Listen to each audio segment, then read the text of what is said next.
va tenter d'aller plus loin avec vous, Armelle Charrier. Bonjour Armelle. Avec cette stratégie, cette nouvelle stratégie, Theresa May a-t-elle une chance de succès ? On verra.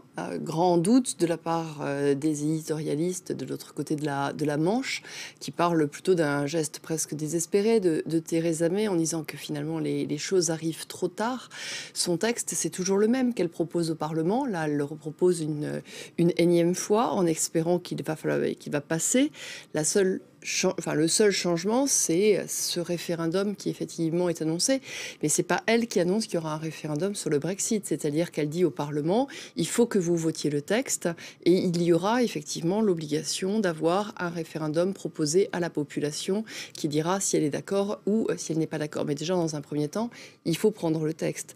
De la même chose sur l'union douanière. Elle élargit effectivement aujourd'hui avec cet accord temporaire en se disant, il faut quand même arriver à avoir une majorité de personnes rassemblées autour de mon texte. Donc il faut aussi que je regarde du côté des travailleurs.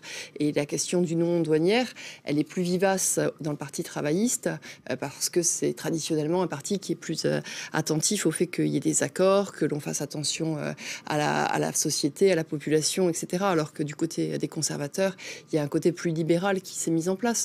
Donc on a aujourd'hui effectivement ces deux rajouts qui se sont mis en place, mais qui font dire aux uns et aux autres qu'ils ne sont pas d'accord. Vous l'avez rappelé, le Labour dit c'est du réchauffé, on l'a refusé déjà, donc c'est pas ça qui va nous faire changer l'idée. Et Boris Johnson, de l'autre côté, dit hors de question de voter sur un Brexit, puisque de toute manière, on s'est engagé à quitter l'Union européenne.